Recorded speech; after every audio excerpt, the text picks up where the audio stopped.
আসসালামু আলাইকুম, welcome to my family kitchen.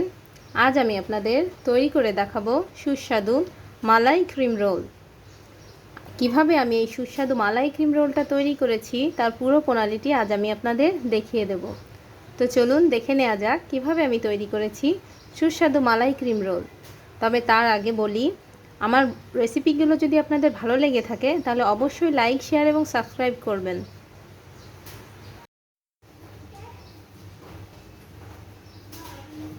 1 cup পরিমাণ দুধ নিলাম। এবার এতে আধা কাপ পরিমাণ কনডেন্স মিল্ক দিলাম।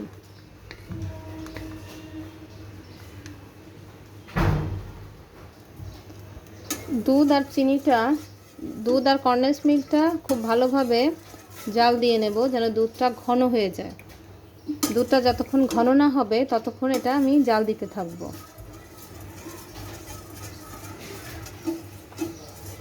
আচ্ছা, তবু আমার কাজে ডিস্টার্ব হচ্ছে। কোনো সময় আমার হাঁড়ি পড়ে না।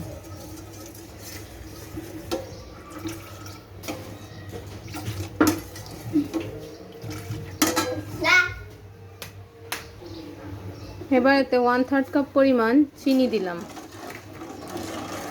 চিনিটা পরিমাণ মতো, যেমন মিষ্টি কম বেশি খাবেন তেমনই দেবেন। এটা অনবরত নাড়তে হবে, না হলে দুধটা লেগে যাবে এবং পুড়ে যাবে। তাই এটাকে নাড়া বন্ধ করা যাবে না, অনবরত নাড়তে হবে।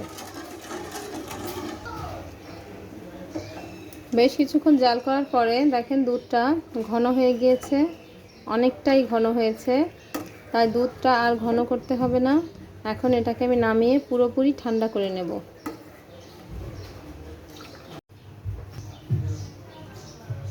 এক কাপ পরিমাণ ক্রিম নিলাম। এবার ক্রিমটাকে আমি হাই হিটে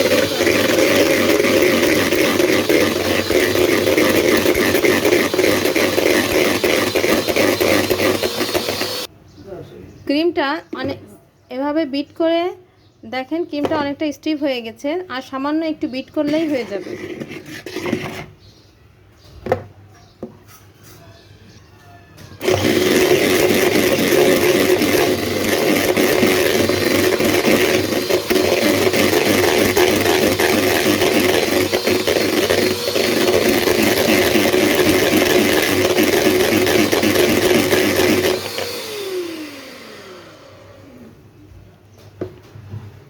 আমার ক্রিমটা পুরোপুরি তৈরি হয়ে গেছে।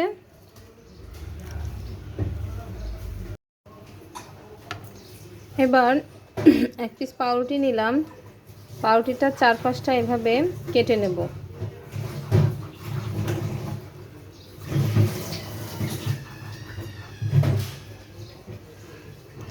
এভাবে কেটে নিলাম। এবার কেটে রাখা পাউরুটিটাকে এভাবে একটু বেলে নিলাম।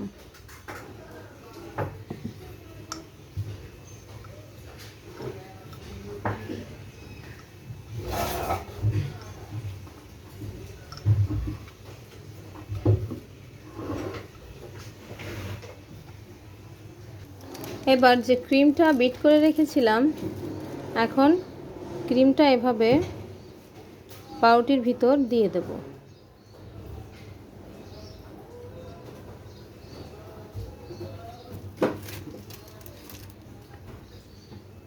দিয়ে এভাবে একটা রোল করে নেব।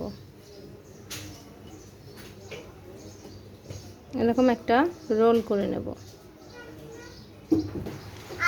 এভাবে সবগুলো রোল করে নিয়ে যে ঘন দুধের মিশ্রণটা তৈরি করে রেখেছিলাম, এখন এর উপরে দিয়ে দিব।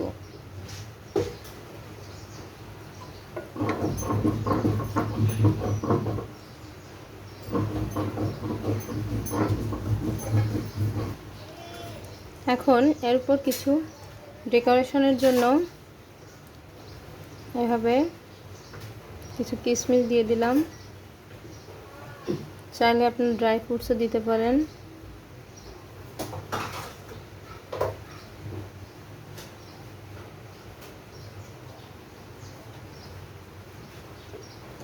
তৈরি হয়ে গেল আমার মালাই ক্রিম রোল।